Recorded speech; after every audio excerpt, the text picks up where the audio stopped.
Hi, this is Sean Halter, host of the CMO Suite podcast, letting you know that as we kick off Season 4, several of these episodes were recorded in New York City just prior to the COVID outbreak. At the end of this episode, stick around for a follow-up as to how our guest is making their way through today's current marketing environment and what they see as the next opportunity. And as always, don't forget to subscribe and catch up on all the previous episodes at www.thecmosuite.com. This episode of the CMO Suite is brought to you by Uconnect. Uconnect provides digital solutions and teams to brand CMOs, VPs, and marketers looking for true transparency in the biddable media space. From paid social and PPC to complex platforms like The Trade Desk, brands from across the world have connected to Uconnect. Visit them today at uconnect.com. And No Kid Hungry. We're proud to promote No Kid Hungry and their many initiatives to help kids in need of meals. Visit them at nokidhungry.org. This episode of the CMO Suite is also brought to you by Winmo. Winmo is the most comprehensive and widely used advertising database, providing an unfair advantage to media and marketing professionals nationwide. Winmo tracks every national advertiser, their agency relationships, and key executives within each organization. Get instant media spend, competitor tracking, and industry trend analysis in one easy-to-use application that integrates with all major CRM platforms. CMO Suite listeners receive complimentary trials of Winmo just by visiting winmo.com/CMO Suite. Finally, the CMO Suite is presented by the CMOcouncil.org as their official marketers podcast. The Chief Marketing Officer Council is the only global network of executives specifically dedicated to high-level knowledge exchange, thought leadership, and personal relationship building among senior corporate marketing leaders and brand decision makers. The CMO Council's 15,000 plus members control more than $550 billion in aggregated annual marketing expenditures and run complex distributed marketing and sales operations worldwide. For more information on membership, visit thecmocouncil.org. Let's start the show. You're in the CMO Suite, the podcast for marketers who want to be in the know. Presented by Connectivity Holdings. Hello, and welcome to the CMO Suite Season 4. It is your host, Sean Halter. As always, the CMO Suite is presented by Connectivity Holdings. I'm excited we're back in New York City. I am with my favorite co-host, Stacey Horton. Hello, Stacey. Oh, thank you, Sean Halter. Lisa is working the cameras for us today. Bill is behind the board, making sure that I sound at least as good as I possibly can. And I'm really excited for our guest today. It is Mayur Gupta. Mayur is the Chief Marketing Officer at Freshly, but he's also worked at some pretty cool brands that I am familiar with in the past, and so I'm really excited to talk to him a little bit more about that. But let's kick things off right now with Mayur. Mayur, welcome to the show. Thanks, Sean. Thanks for having me over. Of course. You know, it's funny. We do this show. We usually do maybe 15 or 16 episodes. Sometimes you have a guest who's really interesting. Sometimes you have to kind of pull different things out of them. Every once in a while, you sit down with somebody, and before you even start the show, I don't know, maybe somebody else has told you this before, but you start kind of talking to them as if like you went to college with them or high school or something, and you just automatically start talking about stuff, and then suddenly I'm like, wait, no, we shouldn't talk about that. Let's wait till we start the show. We just had like a 10-minute conversation about the most interesting things that I'm interested in. Hopefully we can re-hit on some of those so we didn't lose our mojo with it. But thanks for coming on, and I don't know, man, you give off this kind of pretty cool vibe right off the bat. Am I the first person to tell you that, or am I crazy? I don't know if you're the first one, but I would love my wife. Is it a bromance that's already happened here and we just sat down? I would love for my wife to hear it because she thinks I'm useless. So you guys live, we were talking before, you live in the city, and where did you grow up? I grew up in India. I went to school there, in fact, started working there. I moved to the US in 2002, so it's been a while. What part of India did you grow up in? New Delhi. So New Delhi, do you go back often, or have you been back often? We go back, yeah. They say you can get an Indian out of India. You can never get the India out of an Indian. So I'm still hardcore Indian at heart, in my soul. We go back every year, and my kids were born here, but they still have a lot of that cultural connection. If you have never traveled overseas, there is no place like New Delhi. I mean, it is. I feel like New York is kind of insane, but it's a completely different kind of insane to somebody from America, perhaps not to you. And I think when you're from there or when you start realizing kind of where the insaneness is coming from, there's a rhythm to the madness.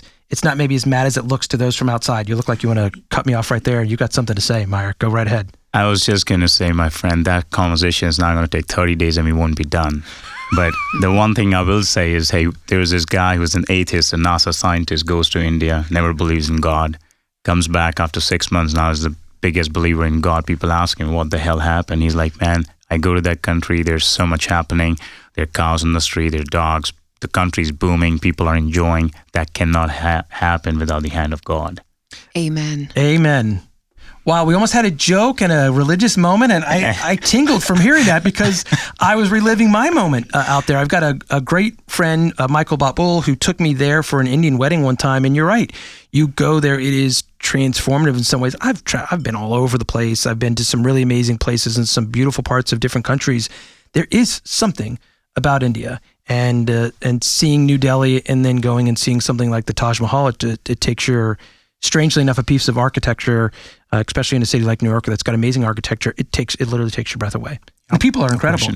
Yes, really incredible. I think it's one of the most beautiful places that have so many different levels and so much diversity that if anyone's never been there, I say you go there at least once in your lifetime. You're missing something if you don't. So let's talk about the industry. That's why we're here. It's the CMO Suite. We're here talking to chief marketing officers. And Mayur, I was asking you as we started the show if I pronounced it correctly, because every once in a while I mess those things up. And so I said, what do your friends call you? And then what did your parents call you? And you were letting me know that you actually most people don't call you Mayur. That you've got different people that call you different things. Yes, especially at home. So I'm a proud father of 2 beautiful girls. And how old are they? 6 and 10. You got something ahead of you, buddy. I got a 16-year-old daughter. Good luck, my friend. Good luck. A lot of gray is going to come to that hair, my friend. It is happening fast and furious. And so what do your kids call you? What do your daughters call you? Dad? They call I don't like that one. They call me Papi, Tata. My wife calls me John, which means sweetheart. On the days she's happy. Okay. On the days she isn't, it's all kinds of other things that I shouldn't say here. You were talking a bit about your mom. You said she passed a little while ago. What influence did your parents have in you growing up? Everything. I think there are 2 things that have fundamentally shaped me on who I am, every single part of me. One is especially my mom, just having a lot of gratitude and humility and just appreciation for everything you have in life, struggles and victories. And the 2 is I'm a Buddhist. I practice Nichiren Buddhism, and I have a mentor. His name is Dasaku Ikeda. And everything I do at work, on the streets, and home is basically trying to apply the life philosophy of Buddhism, cause and effect. And it's just you keep fighting every single day with a lot of gratitude for everything you have and everything you don't have, and you just never give up. Well, in this space that seems especially hard these days, and maybe again it's because I'm some old white guy who never found religion, unfortunately. Gosh, I certainly wish I had some days. But it's hard to remember that balance, and everything's changing so fast, and there's all of the millennial piece, and then there's the part of data, and there's the part of you did this right, and there's the part of you guys did this campaign all wrong, and you're scratching your head like, but you gave me sticks and you wanted me to build a spaceship with it. How am I supposed to do that? So in your space, especially, you're an investor, you're a board member in a lot of different organizations. Right now, you're working in one of the most competitive categories, which is, Freshly. And I want to make sure we spend some time with that. But my gosh, that must pull at your principles almost every day or cause you to have to reset. So how do you find that balance? Yeah, that's a great question. I think, but it's scary. No, that's a beautiful question because tees off. I have to do my job and at least share about Freshly. So you're spot on, Sean. Let me just spend half a minute about Freshly. With the largest direct-to-consumer. Spend as much time as you want. With the largest direct-to-consumer fully prepared meals business. It's a subscription model, a weekly subscription. And our core mission is to remove the barriers to healthy eating. And we strongly believe we've cracked open something that no one's been able to solve in the category, which is create a product that sits at the intersection of healthy, tasty, and convenient. And this is like the trifecta of good, fast, and cheap that's never been possible. And so a lot of times when you think about the category, people confuse us to meal kits. People confuse us to Uber Eats and the Grubhubs. I'll raise my hand. I'll say we were one of the first people that we did. We kind of confused you. We actually saw one of your TV spots last night. It's the first time I've seen a TV spot for you guys. Oh, that's great. It's starting to work. Every once in a while, traditional still rears its ugly head. We'll talk about that. I got a theory on that. They did a nice job, I thought, in that spot of, again, you have 30 seconds to tell the story in a competitive landscape where we've used a few different ones. I'm not going to lie. And most of ours are not, they're, what would you call them, Lisa? Pre-prepared or the kind where you kind of cook it yourself? Yes. So to your point, you guys have created a differentiation, or at least some in the market. Yes. And you're absolutely right. I think while, there is a trifecta of healthy meals that have been harder to make tasty. And if they're healthy and tasty, they're not economical or not convenient. They're not accessible enough in every single part of the country. What we've created is this magic that sits at that intersection. One is I don't think any one of us, for the most part, goes home thinking I'm going to spend an hour cook today. And convenience trumps everything else. And our mission has been to remove friction from giving you a healthy life. So one, that is a game changer. It's a whole new category. I think we are the category leader, but very thankfully, there's a lot more people jumping in, which in fact is a good thing. Competition is great from an end user and consumer standpoint. So there's a lot happening there. But I think you touched upon something else as well, is bringing that back to the function of marketing, the craft and the nuance of marketing. How do you survive in that, especially in a world where you got revenue targets, you got top line, you got bottom line, but you also have a purpose and a mission, and you want to be authentic. And I just spoke at the ad week earlier this week, and I have this theory, which I'll spend 2 minutes talking. Take as much time as you want. We'll love to talk more about that. I think, first of all, I'm the most misfit marketeer. I don't deserve to have that title because I grew up as a hardcore engineer. I coded for many years. I built products. Fortunately enough, I was asked to build product for marketing and advertising, marketing tech and ad tech. That is how I got my first foot into the world of marketing and advertising. And since then, and thankfully, and coincidentally, the world of marketing was evolving at the same time, where an engineer, a data person, a growth person could have a role here. So that's been my journey. But my thesis is we spent, let's assume 1970s to the 2000s, around 30 years and way before, the age of the madmen, where most marketing was unaccountable. It was spray and pray, and for the most part, it worked. At least the most witty ad and the brands that had most money. Most money won. Yes. And a lot of people benefited from it. Come 2000, there was this era or the decade of digital disruption. All of us were kind of confused. Most brands kind of used digital as a bolt-on. We all created a center of excellence in a 50,000 people company, 10 people who were meant to change the world. We very quickly realized in those 8 to 10 years that it was not digital marketing, it was marketing in a digital world. The lives of people had inherently changed thanks to smartphones and everything else that happened. Then came the third phase. You said marketing in a digital world, though. I don't want to move off of that too fast. I want to make sure we cover that third phase. But that's a critical point to remember. Anybody who's listening to the show probably has been through, to some extent, that 10 people have to change the culture of 50, and that it's not a digital team. It's the consumer has always led this, and we've had to play catch up. And you're spot on, because while I'm saying that as a matter of fact, I also know there's a huge percentage of organizations that are still battling that transformation. Sure. And I don't have empathy simply because the consumer isn't giving them a chance. The consumer isn't waiting. Hey, I know you have a 150-year-old legacy to change. No, she is already ahead. She's already living that life. So one, there is no time. This is not a choice. This is a compulsion. You'll either change or you'll perish.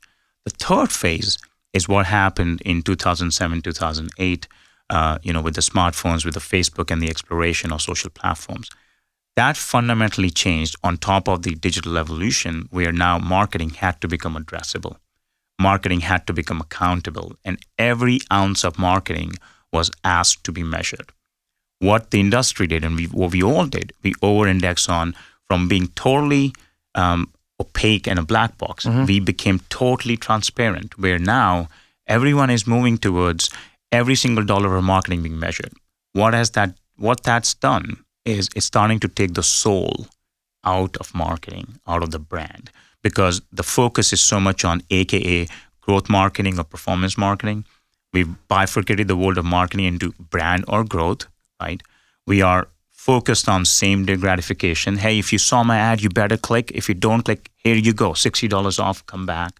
What brands have to realize is that has a short runway. You don't have to stop doing that, but you have to do 3 things in parallel. Grow the brand, grow the user base, grow the user value. It's not either or anymore. But let's pause on that for a second, and let's peel that onion back, because this whole season is all going to be about performance-based marketing, because it's without us leading that conversation, every single person that we've already kind of had pre-conversations with about this season, that is part of the lexicon that's out there. It's to me the buzzword that's going to be part of the 2020 and 21 conversation. I think it'll be led in a couple of different ways. It'll be led by people like you that understand, look, it's an important part. You have to measure, you have to count. But if you're not careful, you're going to lose the soul of the brand. But then that's followed by 80% of the rest of the world that seems to be out there where a CEO doesn't even know what it's called. He just knows you spent $20,000 and I got 6 leads from that $20,000, and let's fire that organization. Let's pick the next one who we're going to set up for the same level of failure. You know, we're in that space right now. We have this amazing brand that we're working with within several of our companies within our holding group. They want to be smart. They want to be forward thinking. They want to give us the tools to help them. We want to be able to provide performance-based marketing pieces back to them.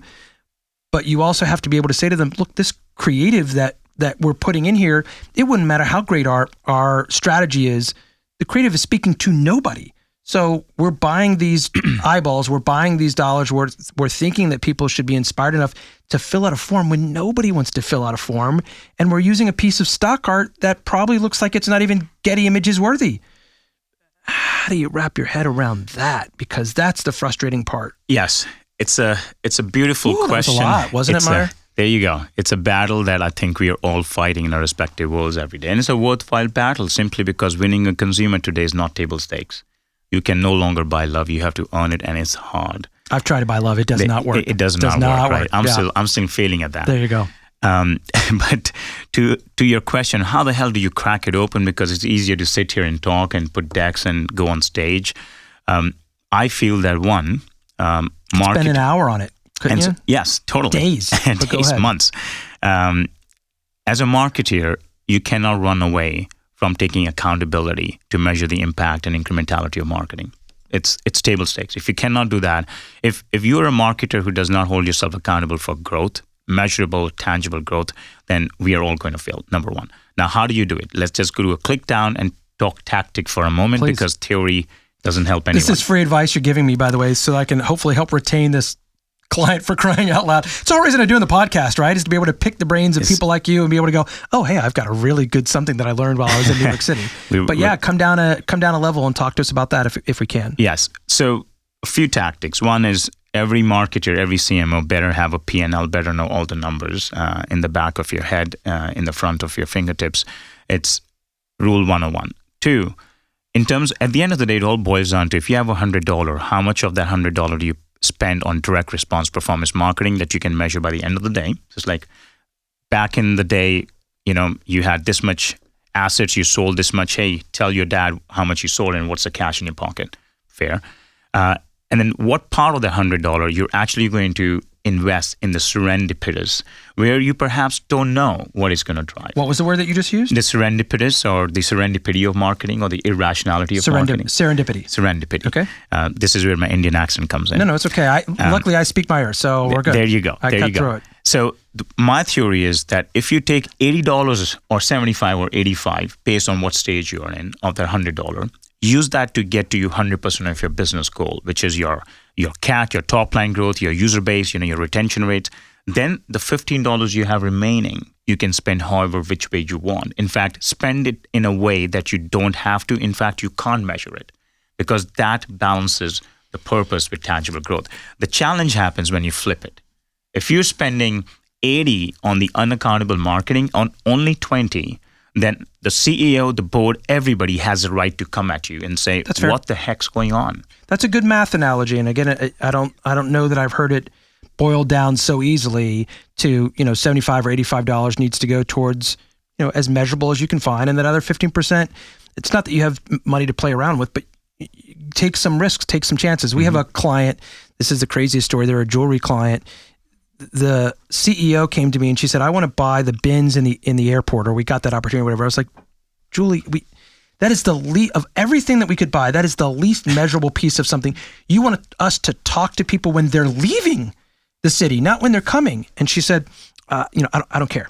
And so I was like, okay. And so we bought them. And I will tell you, it is, of all the marketing we do, we spend millions and millions of dollars on measurable media, traditional media.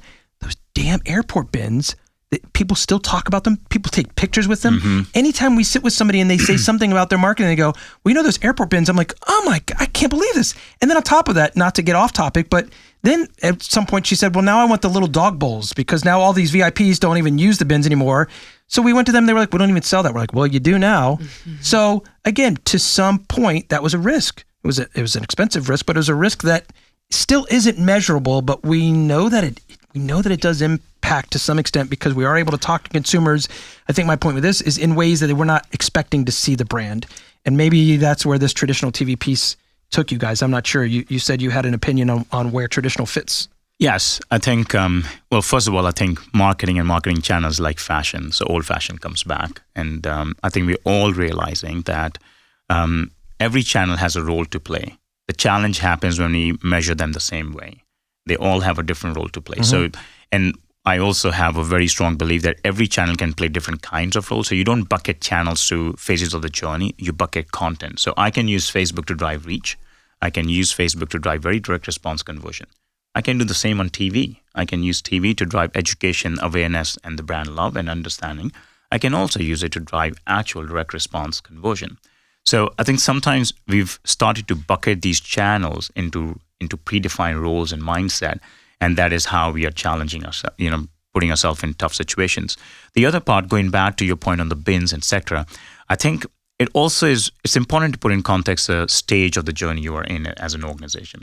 If you're a startup and you are in pre-product market fit stage, I think you should go all out in your acquisition funnel, performance marketing, very direct response, because that's the problem you're trying to solve. You're trying to figure out, how do I get my first 100,000 user base, tweak my product to prove product market fit?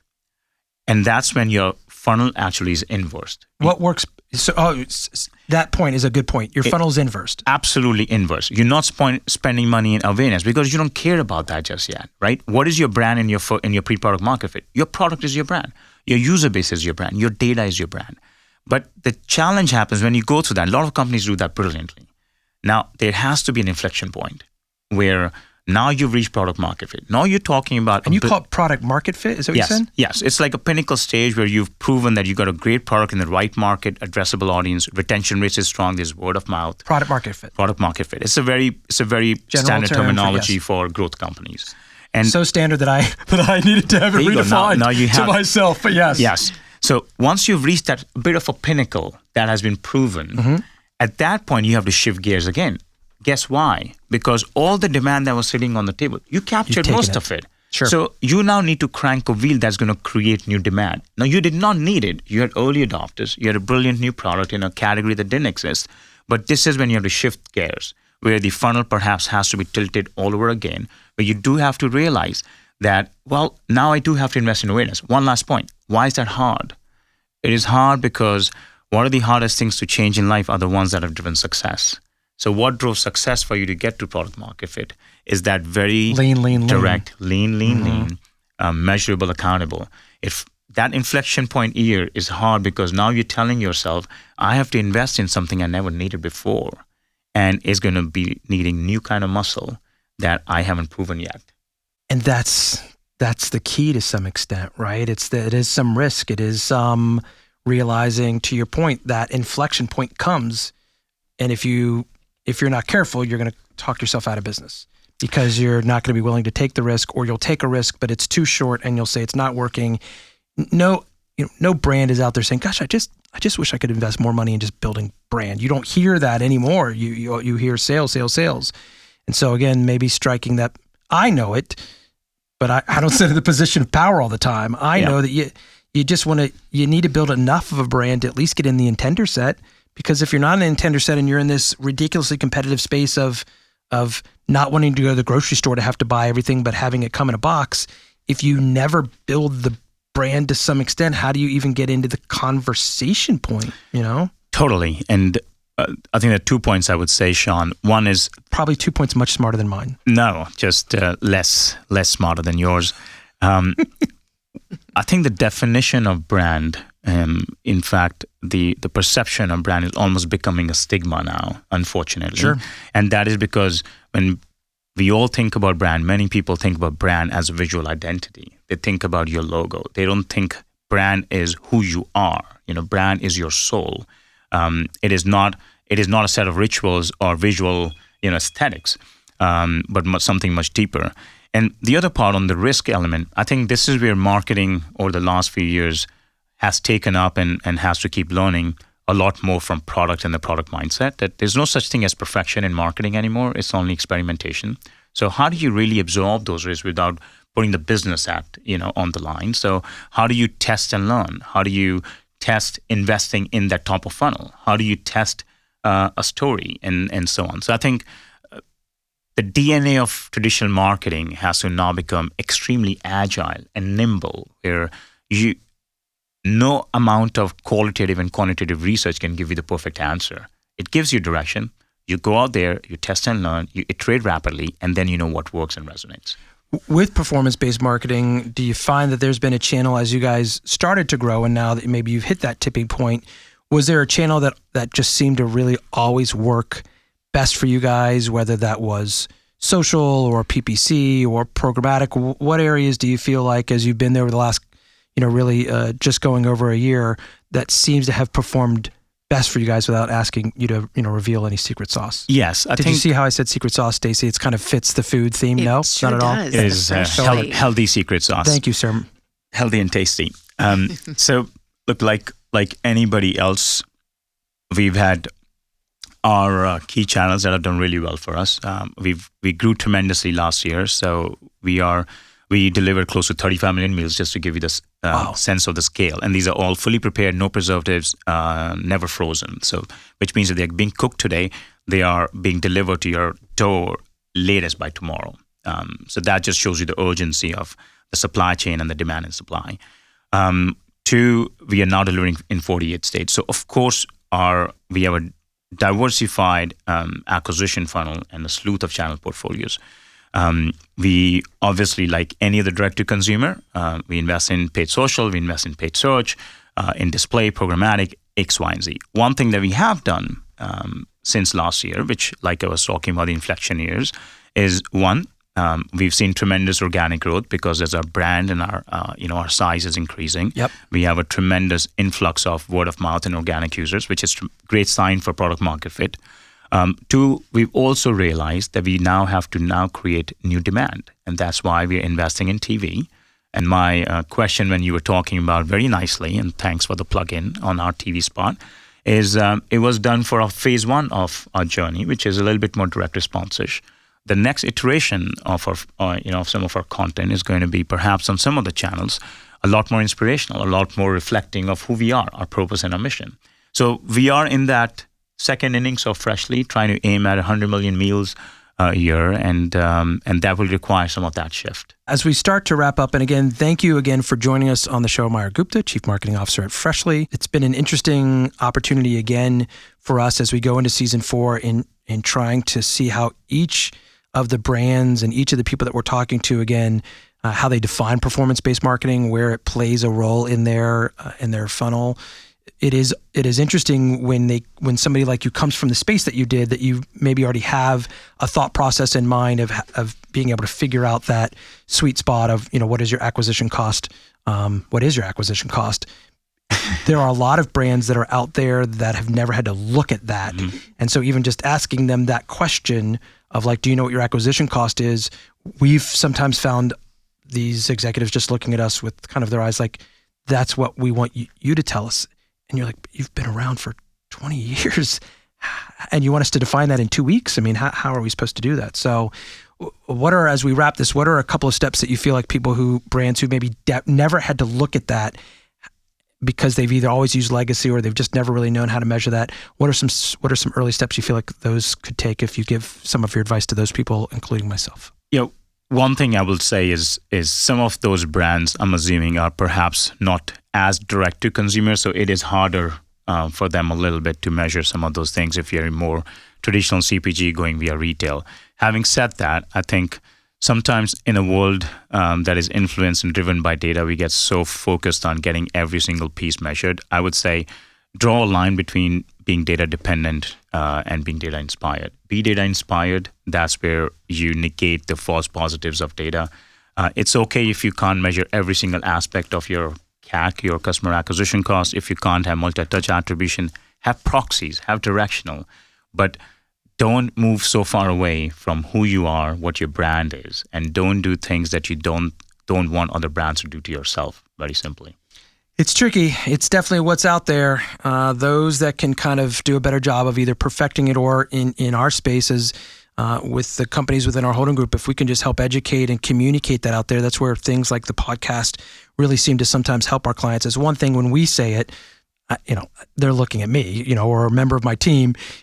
It's another with somebody when your level of experience is able to convey that. And that, again, was one of the reasons why we started the podcast. We didn't seem to feel like we had enough places to send them with that kind of content. Certainly there's some great publishers and that kind of stuff out there, but it's an area where there's so much need for focus for people who aren't in New York. No question. And if there's one last thing I would Please. say, Sean, is there is so much focus on acquisition, performance-based marketing, even building brands, like I just said. There is one element that marketing and marketers don't perhaps often talk about, which is retention and lifetime value. It's always easy. It's harder, but it's always better to bring that existing consumer back one more time than going out there and fishing a brand new user. Ridiculously amazing point, and we forget that so often. The lead is already warmed. Yes. Why are we losing them? So, wow, that was a lot. We covered a lot in a half an hour. Good stuff, good takeaways. Mayur Gupta, thank you very, very much for spending some time with us on the show. Thanks, Sean. And I look forward to you trying the Freshly box. I'm doing it. Thanks. Take us out of the show. Listen, thank you all again for listening through this episode of the CMO Suite with Mayur Gupta. As I had indicated, we're spending a little bit of time with several of our guests, just talking to them really about how life has changed for all of us, really in that last 5 or 6 weeks. At the same time, much of what I felt like we were talking about within the episode itself was just specifically in regards to you and your philosophy on marketing, is just to always be kind of thinking ahead, always be looking ahead, and always just trying to stay a little bit ahead of the curve. So with that, let's talk for just a few minutes itself about what that curve from your perspective looks like, kind of moving forward from here. The last time you and I connected, I think we spoke about how the craft of marketing has evolved from being purely unaccountable for many, many years to now being absolutely accountable, where it's lost its soul and purpose. And, with all the challenges and the unfortunate aspect of this global crisis, I feel in many ways this has brought a much needed shakeup for the world of marketing and advertising and all brands and businesses at large as well. And specifically for marketing, it has taken all of us back to our roots, how marketing ought to be, which is being authentic, being brave, being empathetic. Things that may sound very common for somebody who will listen and say, well, marketing always had to be. But trust me when I say that marketing in the last 10 to 15 years in a growth at all cost world where there was an influx of VC money, that we all moved far away from that. And we created marketing, a FOMO-driven marketing that had to drive gratification on the very same moment. And it lost its core purpose. Yeah, I think it's fair, again, to spend a little time just on that. And again, thanks for making a few extra minutes for us.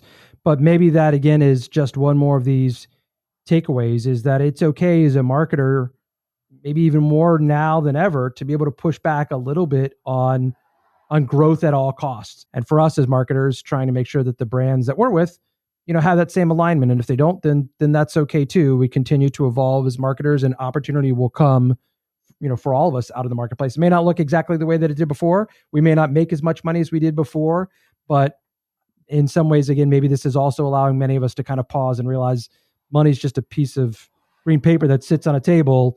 What's really most important is where you're at right now, home, with your family, with your kids, with those where you can make a lasting impression. No question.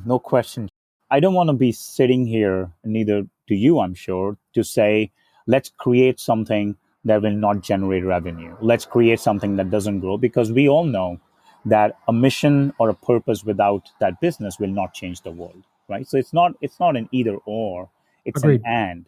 So when I say growth at all costs, what I've come to a realization is it's short-term growth at all costs.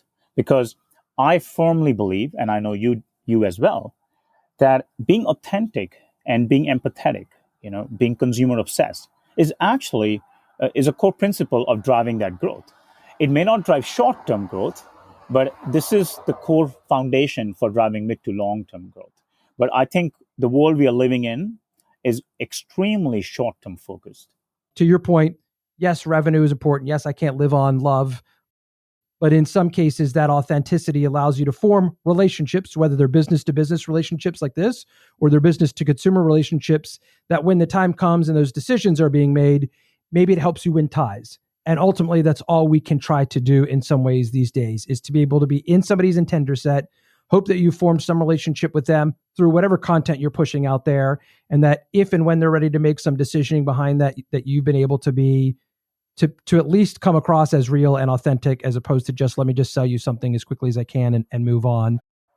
I can use brands can use money to buy acquisition. You can get somebody to buy the first box or the first purchase. You cannot buy love. You cannot buy relationships. You cannot buy LTV. You have to work hard in a world where consumers have infinite choice, infinite access. As brands, as marketers, you have to work hard to bring the user back one more time. So money can't buy you love. That's where we're gonna end this follow up. It's a great quote. I think it's a song. I don't know. Mayur Gupta, listen, thank you again for making additional time for us. I'm glad that your family is safe and sound. And again, for all of you, if you have never followed Mayur online, you definitely should do so on LinkedIn. It's where I stalk him consistently. And again, thanks for making some time for us. We look forward to seeing where your journey takes you. Thanks, Sean, and all the best. Thanks for hanging out in the CMO Suite, the podcast for marketers who want to be in the know, presented by Connectivity Holdings. You're a C-level manager. You shouldn't have to know the difference between behavioral or contextual targeting, but your agency should. Uconnect provides brands and biddable teams direct access to platforms like The Trade Desk, Google, Amazon, Facebook, OTT, and more. Their US-based traders can train your in-house team or provide complete transparency with no minimums and CPM-based service pricing for true transparency. Something Mighty Hive, The Trade Desk, and Centro simply don't offer. Tired of being the smartest one in the room? Reach out to Uconnect today for a free demo. Uconnect, the world's leader in true transparent biddable media. This episode of the CMO Suite is also brought to you by Winmo.